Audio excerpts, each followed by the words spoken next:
Bonjour à tous et bienvenue sur notre chaîne. Aujourd'hui, nous allons discuter des 7 signes d'alerte indiquant que vos reins sont toxiques. Mais commençons par les bases. Le rein est un organe fascinant de votre corps en raison de tout ce qu'il fait pour vous. Ce n'est pas simplement un petit filtre passif. Imaginons que vous consommiez 2 litres d'eau par jour, que vous éliminerez ensuite tout au long de la journée par le processus d'urination. Mais envisagez ceci. Vos reins filtrent jusqu'à 180 litres de liquide par jour, mettant en évidence l'importance du processus de recyclage qui s'y déroule. Les reins recyclent les protéines, les nutriments, les hormones, coordonnent la quantité de liquide dans votre corps, régulent votre pression artérielle et éliminent les médicaments et les toxines. Il est donc extrêmement important de bien prendre soin de vos reins. Alors, qu'est-ce qui cause les maladies rénales ? Pour avoir une meilleure idée, la personne moyenne a entre 1 million et 1,5 million de néphrons, qui sont de petits filtres dans les reins. Lorsque vous commencez à développer une maladie rénale, le nombre de néphrons commence à diminuer jusqu'au point où vous pourriez vous retrouver avec la moitié de vos néphrons. De plus, en vieillissant, nous perdons nos néphrons, ce qui diminue notre capacité à effectuer toute cette magie et à filtrer les choses. L'une des causes les plus courantes de maladies rénales et d'insuffisance rénale terminale est liée au diabète et s'appelle la néphropathie diabétique. Donc, c'est cette situation de glycémie élevée qui est la raison la plus courante pour laquelle le rein est détruit.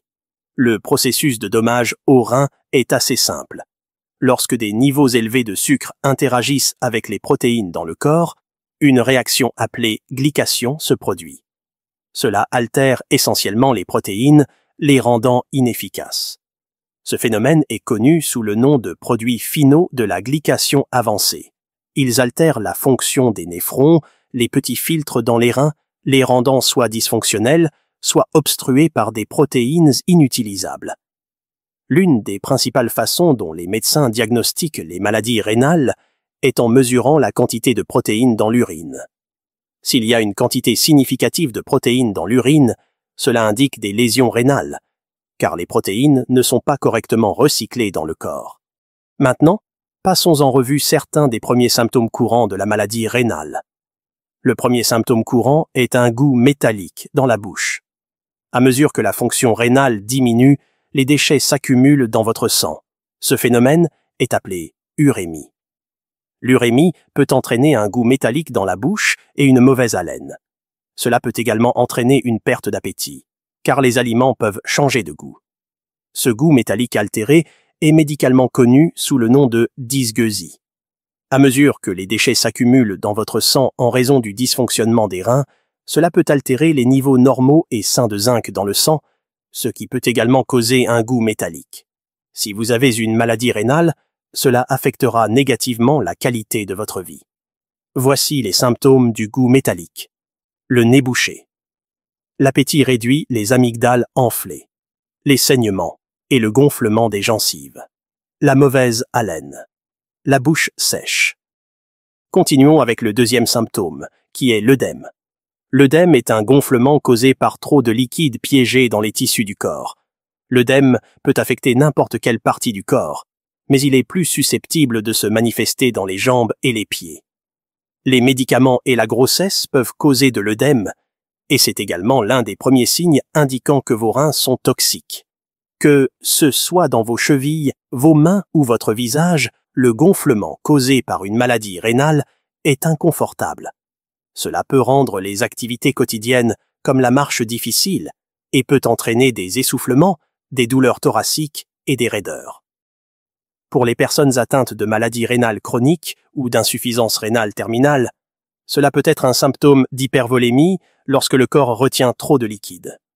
Vous pouvez avoir une idée de l'œdème en appuyant sur une zone osseuse de l'une de vos membres inférieurs, comme votre pied. Observez la profondeur et la durée de l'empreinte de votre doigt à cet endroit.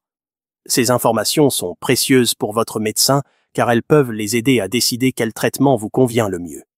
Les symptômes de l'œdème incluent gonflement ou enflure des tissus juste sous la peau, surtout dans les jambes ou les bras. Peau tendue ou brillante. Peau qui reste enfoncée, également appelée creux, après avoir été pressée pendant quelques secondes. Gonflement du ventre de sorte qu'il soit plus gros que d'habitude, et la sensation de lourdeur dans les jambes. Le prochain symptôme des reins toxiques est l'hypertension artérielle. La tension artérielle représente la pression exercée par le sang contre les parois des vaisseaux sanguins lorsqu'il est propulsé par votre cœur. L'hypertension artérielle est une augmentation de la force exercée par le sang sur les parois des vaisseaux sanguins lors de son passage dans le corps. L'hypertension artérielle peut contracter et rétrécir les vaisseaux sanguins, ce qui finit par les endommager et les affaiblir dans tout le corps, y compris dans les reins. Le rétrécissement réduit le flux sanguin. Si les vaisseaux sanguins de vos reins sont endommagés, ils peuvent ne plus fonctionner correctement. Lorsque cela se produit, les reins ne peuvent pas éliminer tous les déchets et l'excès de liquide de votre corps. L'excès de liquide dans les vaisseaux sanguins peut augmenter encore plus votre pression artérielle, créant un cycle dangereux et provoquer plus de dommages, conduisant à une insuffisance rénale. Près d'un adulte sur 2 aux États-Unis, soit environ 108 millions de personnes, a une hypertension artérielle. Plus d'un adulte sur 7 aux États-Unis, soit environ 37 millions de personnes, peut souffrir de maladies rénales chroniques. L'hypertension artérielle est la deuxième cause d'insuffisance rénale aux États-Unis après le diabète.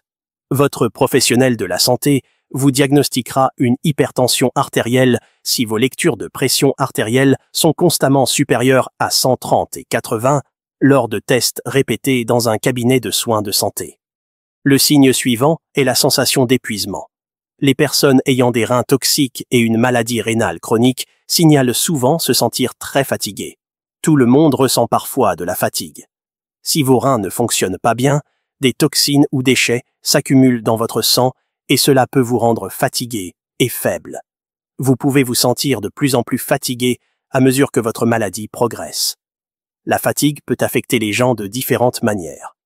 Certains des symptômes courants sont se sentir très fatigué la plupart des jours, avoir l'impression de manquer d'énergie pour effectuer des tâches quotidiennes telles que se laver et s'habiller, trouver difficile de se concentrer, se sentir anxieux, triste ou avoir le moral bas. Perdre l'intérêt pour les choses que vous appréciez habituellement. Mauvaise mémoire. Le mécanisme de ce qui vous rend fatigué est l'urée, qui est en quelque sorte un produit de déchet des protéines. Si vous en avez trop dans le sang, vous serez simplement très fatigué.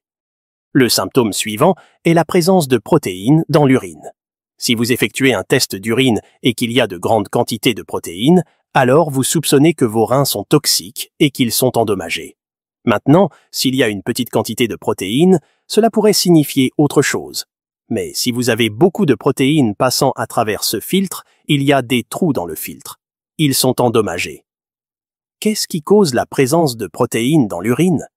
Les reins en bonne santé éliminent l'excès de liquide et de déchets de votre sang et les transforment en urine.